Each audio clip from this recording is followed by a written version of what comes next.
If I were to look at some of the classic hero alignments in literature, video games, or even movies, I think I'd fall into the paladin class the most.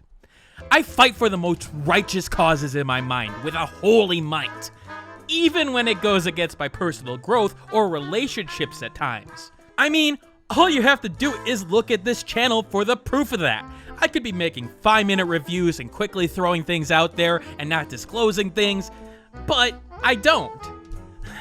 But secretly, I always wonder how my life would be if I took the other path.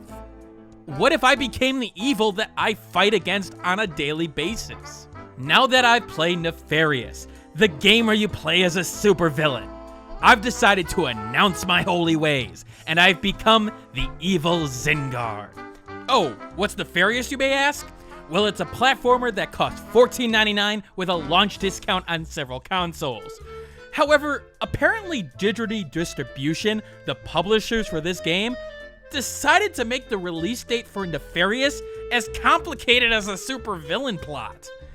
The game was already out on PC, and it came out on September 11th for the PS4 in North America, September 12th for the PS4 in Europe, September 14th for the Xbox One, and it was supposed to come out on September 13th for the Nintendo Switch, but we'll get to that in the technical section on this review. Needless to say, it actually came out on October 4th, 2018. For reference, I actually played the Switch version of the game, beating the game in about 5 to 6 hours.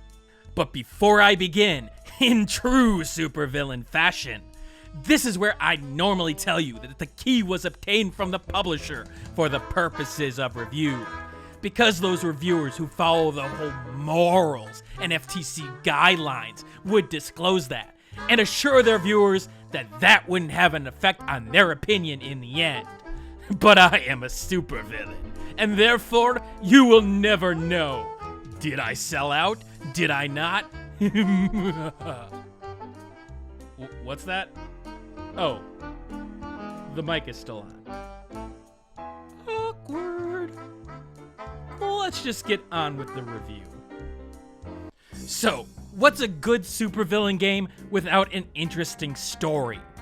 You play as the villain Crow, who starts the game kidnapping Princess Mayapple and running from the hero Mac, like a good supervillain should. In fact, that's one of the game's immediate strengths.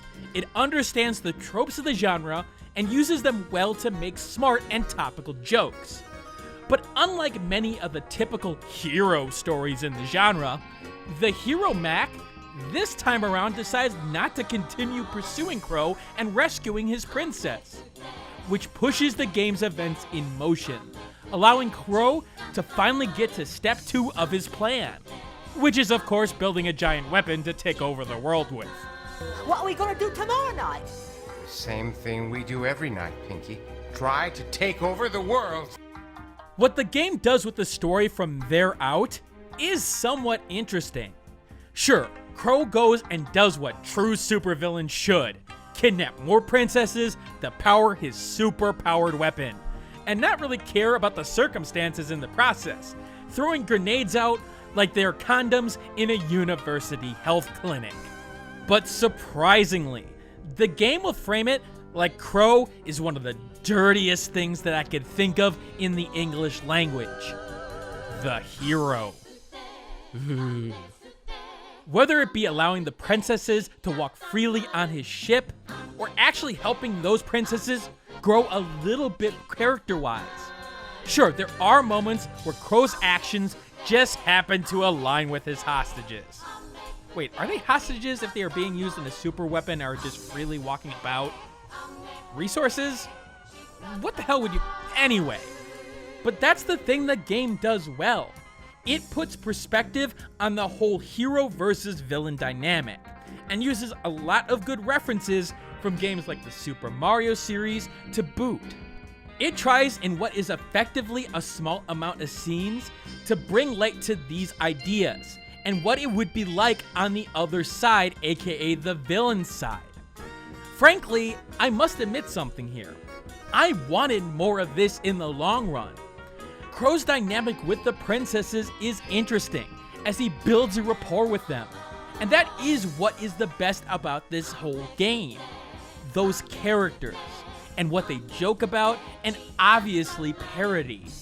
Now, it should be noted that there are multiple endings to the game, and even though the game goes a little bit out there in terms of subverting tropes and things like that, those endings are pretty standard for what you would expect out of this genre.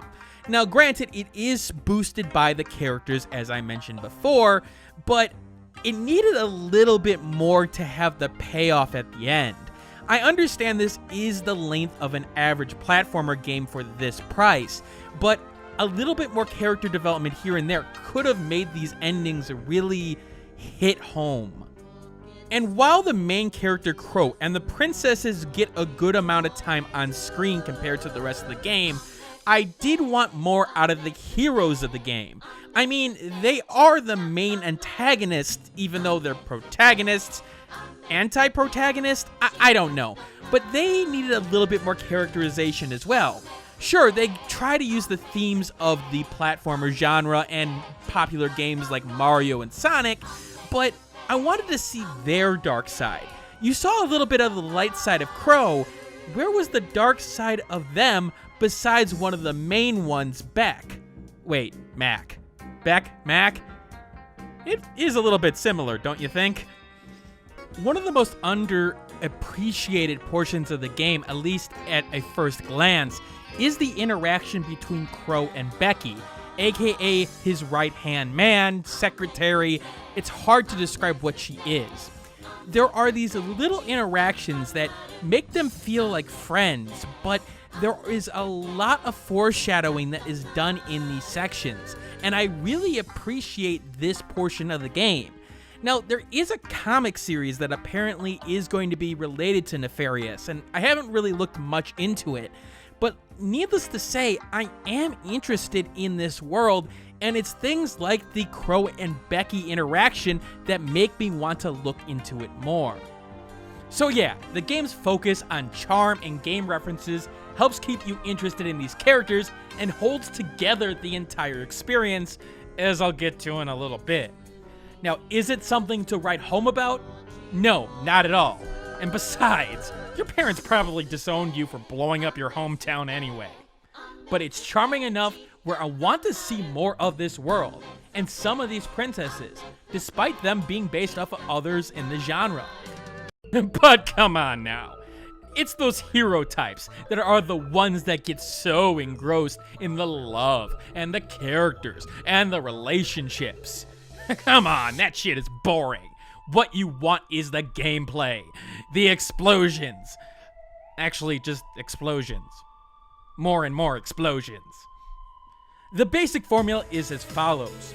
You set out in a goal in each level, usually kidnapping a princess, and getting to the end without taking enough damage to lose a life. You only have a couple abilities here. A punch that can whack people in the face, a grenade to launch for a ranged attack, and basic jumping. That's it. Granted, you can get upgrades that add maybe one or two things to that, but the basics of Nefarious are in those abilities. And I must admit something here. I was a little bit disappointed in that.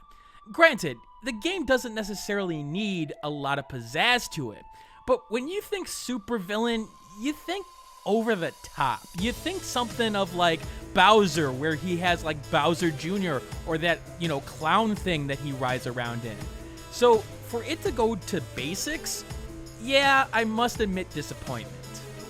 Control-wise, the game felt way too loose compared to some of the jumps that it asks you to make on a regular basis.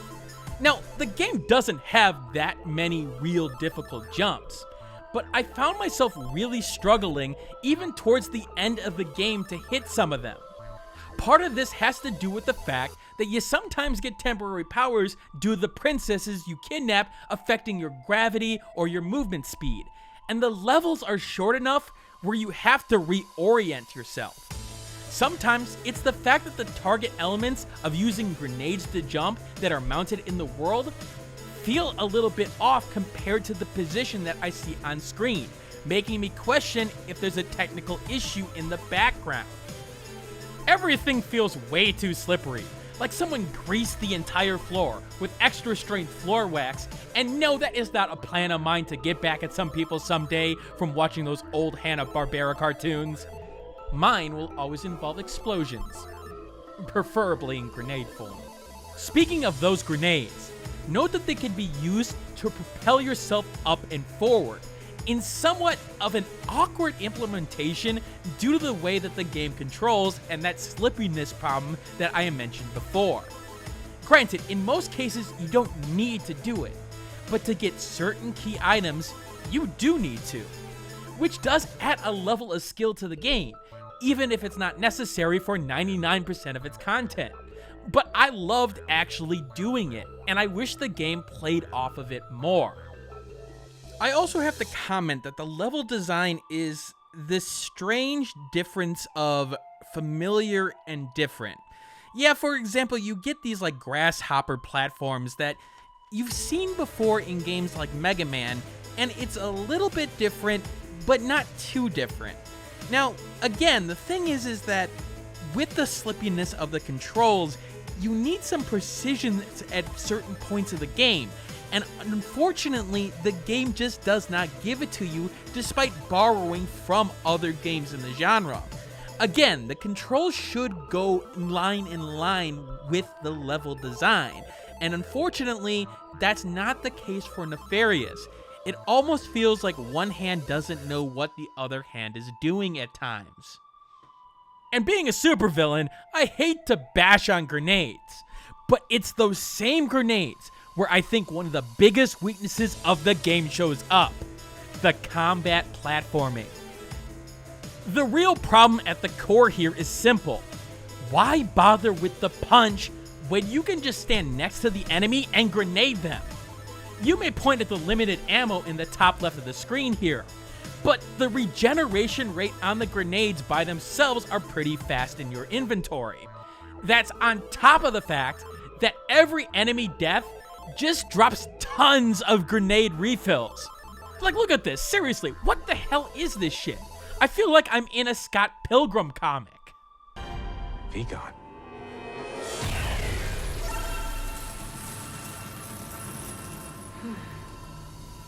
The weird thing is though, when the game goes off the rail in the gameplay and changes it up, that's when it's the most effective. Like when you kidnap a princess and they give you some extra ability, whether you're being ridden by a dwarven princess and can't control yourself running through the world, or you end up doing something like, I don't know, grenading everything in sight like you see here. Those are some of the best parts of the game, and the best examples of this are the boss battles, where there's alternative control schemes or battle methods are implemented that are a little bit genre-based. I love the fight in particular, where I was basically Dr. Robotnik, swinging a giant ball at obviously a Sonic parody. I know at certain points I complained about the game not going enough out there, especially early on in the gameplay section, but here's the thing, this is where the creativity comes forward, and I love it. I loved every single boss fight in this game. I just wish there was more of it.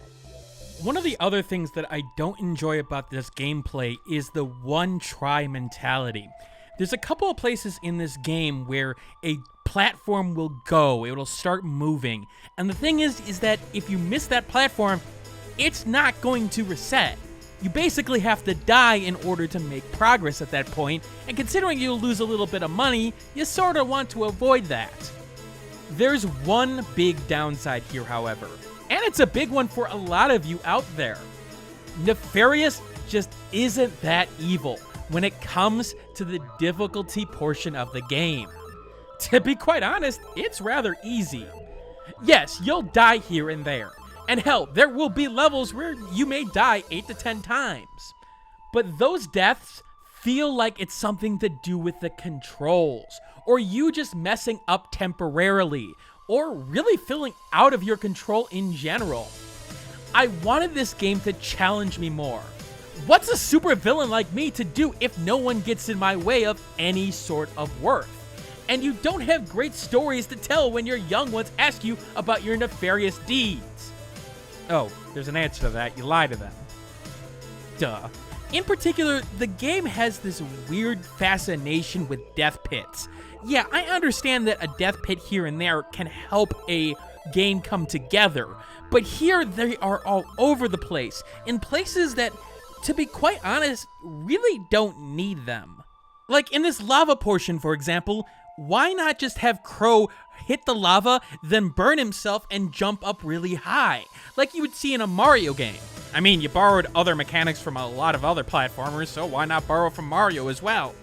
The thing is that it really hurt the pacing of the game, because if there was a certain jump that you just couldn't get your hands around in terms of missing the jump very, ever so slightly, you ended up getting frustrated in a bad way. Yeah, it would be great once you finally completed the jump, but you question whether or not the jump was your fault to begin with. So overall, an inconsistent experience. It's basically a platformer game that is for people who don't necessarily breathe platforming, but want an alternative experience in the genre. However, it's not for newbies in the genre because of some of the control problems that I mentioned earlier. Rest assured, if you only look for hardcore platforming, Nefarious is not your thing, and I have to emphasize that. This game's gameplay all banks on the alternative gameplay and its charm to carry it through. As a supervillain myself, however, I always have to appreciate a good technical spec when a part comes in to add to any of my ridiculous inventions. So let's talk a little bit about the technical aspect of the game. Don't be put off by the initial load time of the game, which seems to hang around more than a hero at the end of a rope being dangled over a pit. It's around 30 to 40 seconds, but once the game loads for the first time on the Switch, it takes anywhere from 10 to 15 seconds and seems to do the job over time. As for bugs, there was a major one seen in the review process, where the game crashed in one of the ending levels of the game. Now, this was fixed after bringing it to the developer's attention before the game's release, so keep that in mind. However, it was a little concerning that it happened only 2 days before the launch of the game. This was the reason that the game was seemingly delayed. The thing is that I reported it, an email went out saying that, hey, anybody else seen this? And then a delay happened. I can't necessarily confirm that, but the timing lines up. Now, I do appreciate that the devs and the publisher held back the game so that this wouldn't happen to a normal person. And I admit that I'm a little bit torn on it. On one hand, yes, they responded to it, they make sure they took the right actions on it, and I have to really give them props for that. On the other hand, it wasn't a bug that had any real specific element that caused it to be occurred.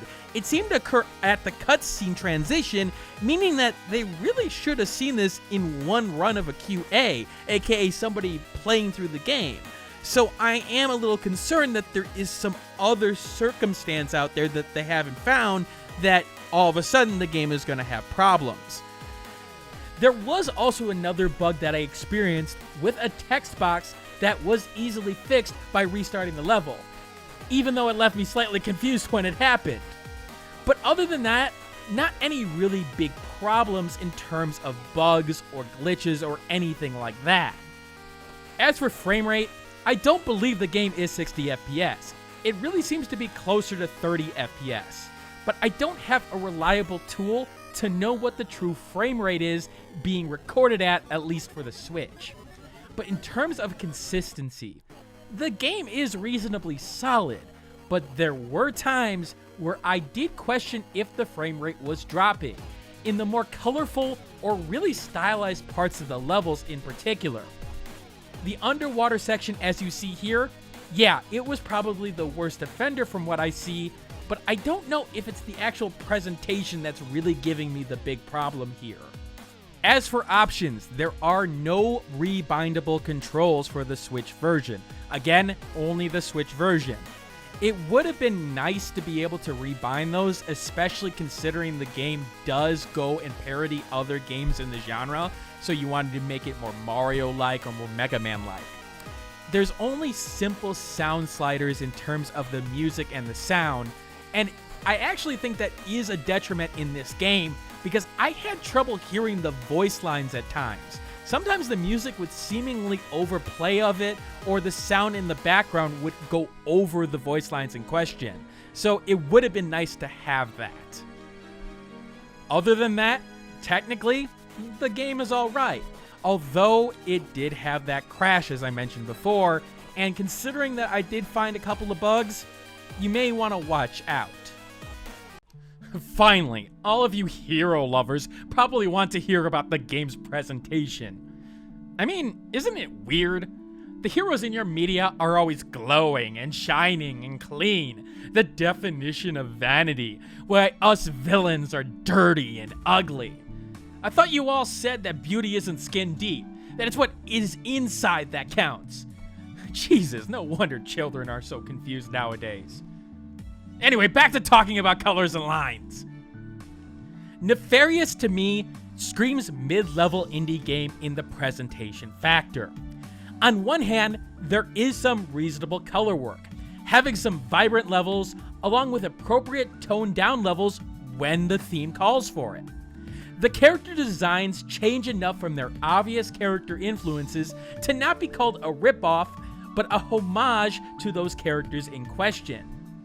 With that said, there is a layer of detail that seems to be missing at the lower levels of some assets here, as some of the line work, while not bad, sometimes doesn't get the level of detail I want for these characters who are the star of the show. This is also in addition to how pulled back the camera is, and how sometimes you have a lot of the environment on the screen that I really feel isn't necessary at times. Granted, that point is hard to justify here, considering how you can always tell where you're going platforming-wise, and the game does put gameplay over the presentation. Is it hypocritical for me to say that? Yeah, probably. But I'm a supervillain. Deal with it. See, the problem here is that the game has several moments where I'm squinting, trying to tell what's going on. It's definitely more noticeable on certain levels where colors can really blend together. Like, again, this ocean level, which I admit caused me a little bit of a headache. Speaking of weird environmental elements, one of the things that ultimately frustrated me gameplay-wise with the presentation was the blending of the background elements with foreground elements, and how sometimes it was really hard to tell one from another. Like, when I first did this section on the screen here, I tried for a good 15 to 20 seconds, wondering why my grenades weren't reaching these enemies. Apparently, this is a ceiling, and that's strange to me, because similar elements from earlier and later levels seem to be pretty much the same as this, but them not to be a platform or a ceiling. I don't understand the inconsistencies. Sound design, on the other hand, well, it might just be one of my own over-the-top schemes, having some solid elements embedded in it, but connected to some weird-ass decisions that I made at 2 a.m. I mean, there's some really cool moments created by the game thanks to the sound design, like coming from your airship in the dwarf level and having a set of singing yaks serenade you. That was cool. It's a good moment and really right for the level in question, and I really wish the game did more of this. But then there's elements, especially in combat, that feel overlooked. Hits don't have the oomph that I would expect, but that's even inconsistent in itself. There are moments where, yeah, that really works. Mostly the boss fights. Where the game goes off the rails is when it uses sounds that really don't make a whole lot of sense. The creaking of the airship that sounds like a rocking chair in a log cabin. I mean, I haven't made an airship despite most definitely wanting to, but that doesn't sound right. Isn't this made of metal? Yeah, you're gonna hear creaking, but there's a wooden tone to this.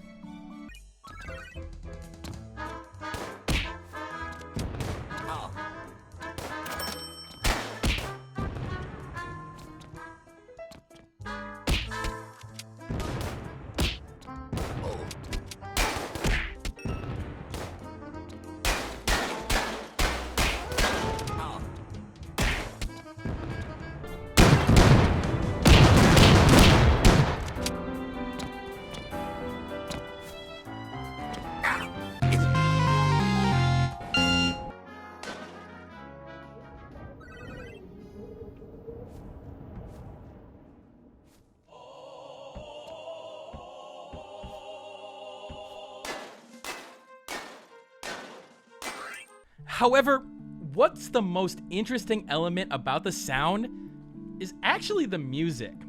Now, I went back and forth on this because there's a couple of elements here.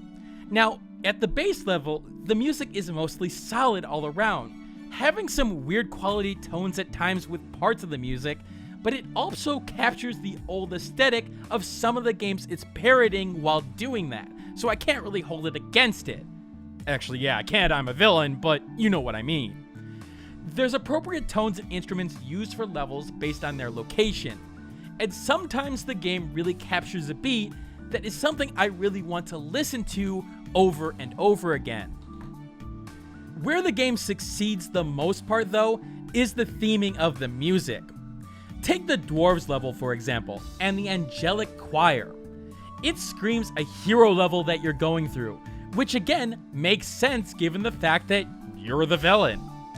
The main theme for Crow was a little more southern than I expected, and actually sort of characterizes him nicely with how it plays, emphasizing a more sinister, yet clever beat to it.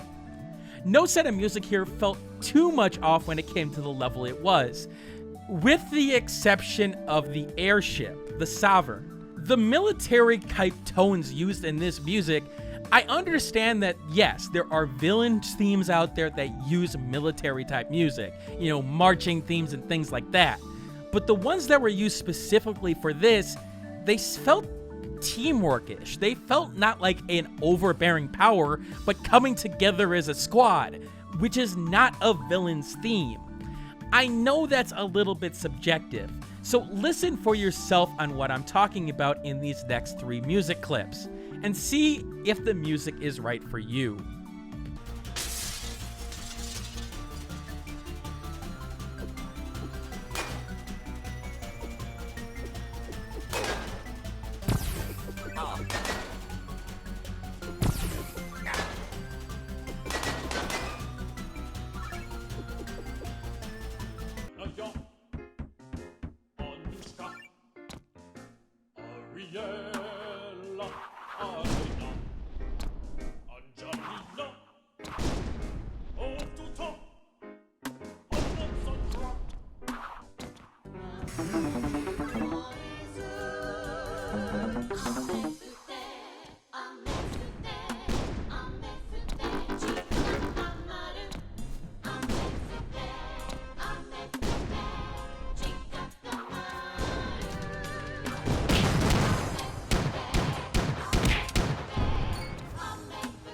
Overall, I have to say that, yeah, the presentation is sort of bipolar. Yeah, on one hand, you got some really good work in terms of the color work at times, and you have some really good music to listen to. But some of the sound design falls flat, and when you have bad situations with the presentation, they start to bleed over into other elements of this review, and you never want the presentation to do that. Not in a bad way, at least. Overall, I hate to say that villains looking for something to sink their teeth into will find a mixed bag in Nefarious. Its story and charming nature, mixed with its alternative gameplay sections, can help give the game a whimsical feeling, and I really hate saying that word as a villain. But it comes with gameplay that feels off in implementation, and a control set that feels like a master villain force you to play Bubsy with a mackerel. Sadly though, what I love about this game is the world that it sets up, but when it comes down to the base of the game and its gameplay, it does not do enough to warrant a high score. In fact, it falls at a sale title, coming in at a 66 out of 100. And before you say anything, no, I did not choose 66 based on the fact that it's partly of an evil number. Sort of ironic, though. However, that does not include my enhancers. See, my base score is more of an objective score, but when it comes to the more subjective parts of a title, things that may be more personal taste more than anything else, that's where my enhancers come into play. If you fall into one of the following enhancers, add or subtract that enhancer to the main score. If the first digit of your score changes, use the following chart or the description below to find out where the game falls in line for you in terms of buyability. Okay, I can't take it anymore. I'm not a supervillain. I'm too much of a goody two-shoes for me to take advantage of it. I mean, for God's sakes, I can't even take a penny from the leave a penny, take a penny at the gas station. But it was nice while it lasted, I suppose. Coming up next on the channel, I'm going to be completely honest here. I don't know. Part of me is considering taking a leave of absence, and not because I don't enjoy this kind of stuff. I really do. I do enjoy making criticism and pointing out things and giving you guys games to look at. But over the last month or two, it's been really hard in terms of getting you guys coverage and dealing with some real life stuff and dealing with some other things that I don't really want to go into here. I am going to stream over at Twitch a little bit more because I still want to get those indie titles out there. Things like Wandersong, which I will be streaming Sunday. And I do still want to play games like Mega Man 11 because even though there's been a lot of praise for Mega Man 11, I'm actually probably one of the ones who has had a very, very negative experience with it. And I want to get you guys that information. But in terms of this channel, I'm thinking of looking at the way I do things a little bit more closely. So I want to streamline things, but I also want to consider how I want to go about things. I want to do more design videos in the big picture, but I know I don't have the time for it. So join me on Discord, and maybe I could talk things out with people, and, you know, just get me on Twitter or anything like that. Anyway, this is Dragnix signing out for now, and as always, keep on gaming.